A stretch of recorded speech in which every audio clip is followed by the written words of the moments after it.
ನಮಸ್ಕಾರ. ಎನ್ಆರ್ಪುರ ಸುದ್ದಿ ಸಮಾಚಾರಕ್ಕೆ ಸ್ವಾಗತ. ಇಂದು ಗುರುವಾರ. ನಾನು ಚಂದ್ರಮೋಹನ್ ಮಕ್ಕೀಮನೆ. ಸುದ್ದಿಗಳ ವಿವರ.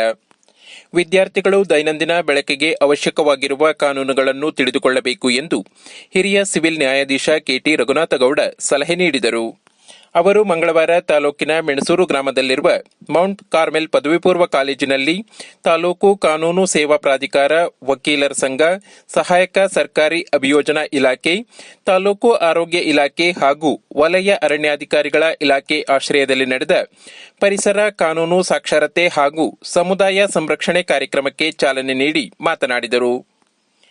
ಜೆಎಂಎಫ್ಸಿ ನ್ಯಾಯಾಲಯದ ಸಿವಿಲ್ ನ್ಯಾಯಾಧೀಶ ಆರ್ಎಸ್ ಜೀತು ಮಾತನಾಡಿ, ಭಾರತದಲ್ಲಿ 1986ರಲ್ಲಿ ಅರಣ್ಯ ಸಂರಕ್ಷಣಾ ಕಾಯ್ದೆ ಜಾರಿಗೆ ಬಂದಿದೆ. ಪರಿಸರ ಸಂರಕ್ಷಣೆ ಪ್ರತಿಯೊಬ್ಬರ ಆದ್ಯ ಕರ್ತವ್ಯವಾಗಿದೆ ಎಂದರು. ತಾಲೂಕು ವಕೀಲರ ಸಂಘದ ಅಧ್ಯಕ್ಷ ಕೆ ಜಯಪ್ರಕಾಶ್ ಜನನ ಮರಣ ಪ್ರಮಾಣ ಪತ್ರ ಕಾಯ್ದೆ ಬಗ್ಗೆ ಮಾಹಿತಿ ನೀಡಿದರು. ಸಂಪನ್ಮೂಲ ವ್ಯಕ್ತಿ ನ್ಯಾಯವಾದಿ ಪೌಲ್ ಚೆರಿಯನ್ ಪರಿಸರ ಕಾನೂನು ಸಾಕ್ಷರತೆ ಬಗ್ಗೆ ಉಪನ್ಯಾಸ ನೀಡಿದರು. ಉಪ ವಲಯ ಅರಣ್ಯಾಧಿಕಾರಿ ಬಿ ನಂದೀಶ್ ಅರಣ್ಯದ ಬಗ್ಗೆ ಮಾಹಿತಿ ನೀಡಿದರು. ಸರ್ಕಾರಿ ವಕೀಲ ಜಿಬಿ ನೇಕಾರ್ ಸೈಬರ್ ಕ್ರೈಂ ಬಗ್ಗೆ ಮಾಹಿತಿ ನೀಡಿದರು. ಅಧ್ಯಕ್ಷತೆಯನ್ನು ಮೌಂಟ್ ಕಾರ್ಮೆಲ್ ಪದವಿ ಪೂರ್ವ ಕಾಲೇಜಿನ ಪ್ರಾಂಶುಪಾಲೆ ಸಿಸ್ಟರ್ ಶುಭಾ ವಹಿಸಿದ್ದರು.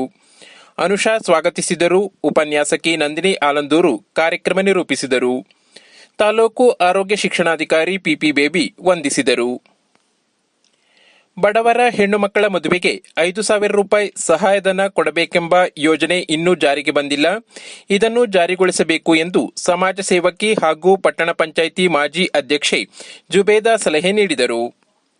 ಮಂಗಳವಾರ ಪಟ್ಟಣ ಪಂಚಾಯಿತಿಯ ಸಭಾಂಗಣದಲ್ಲಿ ಆಡಳಿತಾಧಿಕಾರಿ ತಹಶೀಲ್ದಾರ್ ಡಾಕ್ಟರ್ ನೂರುಲ್ ಹುದಾ ಅಧ್ಯಕ್ಷತೆಯಲ್ಲಿ ನಡೆದ 2026-27ನೇ ಸಾಲಿನ ಬಜೆಟ್ ತಯಾರಿಸುವ ಬಗ್ಗೆ ಆಯೋಜಿಸಿದ್ದ ಪೂರ್ವಭಾವಿ ಸಭೆಯಲ್ಲಿ ಸಲಹೆ ನೀಡಿದರು. ಪಟ್ಟಣ ಪಂಚಾಯಿತಿಯಿಂದ ಸರ್ಕಾರಿ ಶಾಲೆಯನ್ನು ದತ್ತು ಪಡೆದು ಅಭಿವೃದ್ಧಿಪಡಿಸಬಹುದು. ಪಟ್ಟಣದ ವಿದ್ಯುತ್ ದೀಪಗಳು ಸಮರ್ಪಕ ಬೆಳಕು ನೀಡುತ್ತಿಲ್ಲ. ಉದ್ಯಾನವನ ಅಭಿವೃದ್ಧಿಪಡಿಸಬೇಕು ಎಂದು ಸಲಹೆ ನೀಡಿದರು.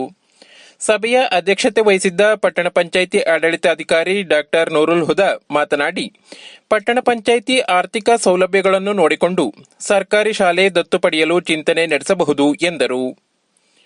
ಪಟ್ಟಣ ಪಂಚಾಯಿತಿ ಮುಖ್ಯಾಧಿಕಾರಿ ಆರ್ವಿ ಮಂಜುನಾಥ್ ಪ್ರಾಸ್ತಾವಿಕವಾಗಿ ಮಾತನಾಡಿದರು. ಪಟ್ಟಣ ಪಂಚಾಯಿತಿ ನಾಮನಿರ್ದೇಶನ ಸದಸ್ಯರಾದ ಸುಬ್ರಹ್ಮಣ್ಯ, ಅಣ್ಣಪ್ಪ, ರಜಿ, ಪಟ್ಟಣ ಪಂಚಾಯಿತಿ ಸಮುದಾಯ ಸಂಘಟನಾಧಿಕಾರಿ ಲಕ್ಷ್ಮಣ್ ಗೌಡ ಉಪಸ್ಥಿತರಿದ್ದರು.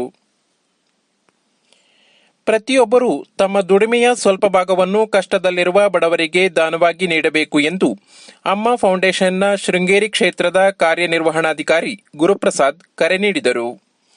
ಅವರು ಮಂಗಳವಾರ ಸೀತೂರು ಸರ್ಕಾರಿ ಹಿರಿಯ ಪ್ರಾಥಮಿಕ ಶಾಲೆಯಲ್ಲಿ ಅಮ್ಮ ಫೌಂಡೇಶನ್ ವತಿಯಿಂದ 22 ಶಾಲಾ ಮಕ್ಕಳಿಗೆ ನೋಟ್ಬುಕ್ ಹಾಗೂ ಶಾಲಾ ಪರಿಕರಗಳನ್ನು ವಿತರಿಸುವ ಕಾರ್ಯಕ್ರಮದಲ್ಲಿ ಮಾತನಾಡಿದರು. ಅಮ್ಮ ಫೌಂಡೇಶನ್ನ ಶಿಕ್ಷಣ ವಿಭಾಗದ ಮುಖ್ಯಸ್ಥ ಹಾಗೂ ನಿವೃತ್ತ ಶಿಕ್ಷಕ ಸತೀಶ್ ಮಾಕಾರು ಮಾತನಾಡಿ, ಸರ್ಕಾರಿ ಶಾಲೆಗಳಲ್ಲಿ ಯಾವುದೇ ಜಾತಿ ಧರ್ಮ ಭೇದವಿಲ್ಲದೆ ಶಿಕ್ಷಣ ನೀಡಲಾಗುತ್ತದೆ. ಅಮ್ಮ ಫೌಂಡೇಶನ್ ವತಿಯಿಂದ ಪ್ರತಿ ವರ್ಷ 60ರಿಂದ 70 ಶಾಲೆಗಳಿಗೆ ನೋಟ್ಬುಕ್ ಹಾಗೂ ಶಾಲಾ ಪರಿಕರ ವಿತರಿಸುತ್ತಿದ್ದೇವೆ ಎಂದರು. ಮುಖಂಡ ಬೆಮ್ಮನೆ ಸುಬೋಧ್ ಮಾತನಾಡಿದರು. ಸಭೆಯ ಅಧ್ಯಕ್ಷತೆಯನ್ನು ಶಾಲಾ ಎಸ್ಡಿಎಂಸಿ ಅಧ್ಯಕ್ಷೆ ಜ್ಯೋತಿ ವಹಿಸಿದ್ದರು. ಸಭೆಯಲ್ಲಿ ಸುಧಾಕರ್ ಶೆಟ್ಟಿ ಅವರ ಆಪ್ತ ಕಾರ್ಯದರ್ಶಿ ಪೂರ್ಣೇಶ್, ಸ್ಥಳೀಯ ಮುಖಂಡ ಅಶ್ವಥ್ ನಾರಾಯಣ್, ಅಮ್ಮ ಫೌಂಡೇಶನ್ ಸದಸ್ಯರಾದ ರಂಜಿತಾ, ಮಂಜುಳಾ, ಶಾಲಾ ಮುಖ್ಯೋಪಾಧ್ಯಾಯ ಬಸಪ್ಪ, ಸಹ ಶಿಕ್ಷಕ ಸುರೇಶ್ ಉಪಸ್ಥಿತರಿದ್ದರು. 1ರಿಂದ 5ನೇ ತರಗತಿಯ ಮಕ್ಕಳಿಗೆ ನೋಟ್ಬುಕ್, ಪೆನ್ಸಿಲ್ ಹಾಗೂ 6ರಿಂದ 7ನೇ ತರಗತಿಯ ಮಕ್ಕಳಿಗೆ ಜಾಮಿಟ್ರಿ ಬಾಕ್ಸ್, ನೋಟ್ಬುಕ್ ವಿತರಿಸಲಾಯಿತು. ಕಳೆದ 7 ವರ್ಷದಿಂದ ಸೀನಿಯರ್ ಚೇಂಬರ್ ಇಂಟರ್ನ್ಯಾಷನಲ್ ಸಂಸ್ಥೆಯಿಂದ ಆರೋಗ್ಯ ಹಾಗೂ ಶಿಕ್ಷಣ ಕ್ಷೇತ್ರಕ್ಕೆ ಹಲವಾರು ಕೊಡುಗೆ ನೀಡಿದ್ದೇವೆ ಎಂದು ಸೀನಿಯರ್ ಚೇಂಬರ್ ಇಂಟರ್ನ್ಯಾಷನಲ್ ಸಂಸ್ಥೆಯ ಅಧ್ಯಕ್ಷ ಎಸ್ಎಸ್ ಜಗದೀಶ್ ತಿಳಿಸಿದರು. ಅವರು ಶನಿವಾರ ಮುತ್ತಿನಕೊಪ್ಪ ಸಂಜೀವಿನಿ ವಿದ್ಯಾಸಂಸ್ಥೆಯ ವಾರ್ಷಿಕೋತ್ಸವದ ಪ್ರಯುಕ್ತ ಸೀನಿಯರ್ ಚೇಂಬರ್ ಇಂಟರ್ನ್ಯಾಷನಲ್ ಸಂಸ್ಥೆಯಿಂದ ವಿವಿಧ ಸ್ಪರ್ಧೆಗಳಲ್ಲಿ ವಿಜೇತರಾದ ವಿದ್ಯಾರ್ಥಿಗಳಿಗೆ ಬಹುಮಾನ ವಿತರಣೆ ಮಾಡಿ ಮಾತನಾಡಿದರು. ಇದೇ ಸಂದರ್ಭದಲ್ಲಿ ಸಂಜೀವಿನಿ ವಿದ್ಯಾಸಂಸ್ಥೆಯ ಕಾರ್ಯದರ್ಶಿ ಎಂಕೆ ಕೃಪಾಲ್ ದಂಪತಿಗಳನ್ನು ಸೀನಿಯರ್ ಚೇಂಬರ್ ವತಿಯಿಂದ ಸನ್ಮಾನಿಸಲಾಯಿತು. ಸೀನಿಯರ್ ಚೇಂಬರ್ ಉಪಾಧ್ಯಕ್ಷ ಪಿಎಸ್ ವಿದ್ಯಾನಂದಕುಮಾರ್ ಪ್ರಾಸ್ತಾವಿಕವಾಗಿ ಮಾತನಾಡಿದರು. ಸಭೆಯಲ್ಲಿ ಸೀನಿಯರ್ ಚೇಂಬರ್ ಇಂಟರ್ನ್ಯಾಷನಲ್ ಸಂಸ್ಥೆಯ ಕಾರ್ಯದರ್ಶಿ ಕೆಎಂ ಕೃಷ್ಣಮೂರ್ತಿ, ಎಂಟಿಆರ್ ಸಂಸ್ಥೆಯ ಜನರಲ್ ಮ್ಯಾನೇಜರ್ ಹಾಗೂ ಬಹುಮಾನ ಪ್ರಾಯೋಜಕರಾದ SS Puttaswamy, senior chamber international ಪದಾಧಿಕಾರಿಗಳಾದ SS Giri, BN Dakshinamurthy, HT Dhananjay, doctor Mahesh Bhandari, Kumar G Shetty, NT Seshachala, Satish ಉಪಸ್ಥಿತರಿದ್ದರು. ಎನ್ಆರ್ಪುರ ಸುದ್ದಿ ಸಮಾಚಾರದ ಸಮಸ್ತ ವೀಕ್ಷಕರಿಗೆ ಎನ್ಆರ್ಪುರ ಸುದ್ದಿ ಸಮಾಚಾರ ತಂಡದಿಂದ ಹೊಸ ವರ್ಷದ ಹಾರ್ದಿಕ ಶುಭಾಶಯಗಳು. ನಾವು ನಮ್ಮ ಕುಟುಂಬದ ಮೇಲೆ, ಮನಗಳ ಮೇಲೆ, ನಾವು ಮಾಡೋ ಕೆಲಸದ ಮೇಲೆ ಹಾಗೂ ಪ್ರಕೃತಿ ಮೇಲೆ ಗಮನ ಇಟ್ಕೊಂಡು ನಮ್ಮ ಕೆಲಸನ ಶ್ರದ್ಧೆ ಮಾಡ್ತೀವಿ. ಈ ವರ್ಷ ನಮ್ಮೆಲ್ಲರಿಗೂ ಒಳ್ಳೇದು ಮಾಡ್ಲಿಕ್ಕೆ ಆ ಭಗವಂತನ ಕೇಳ್ಕೊಳ್ತೀವಿ. So wish you all a very happy new year.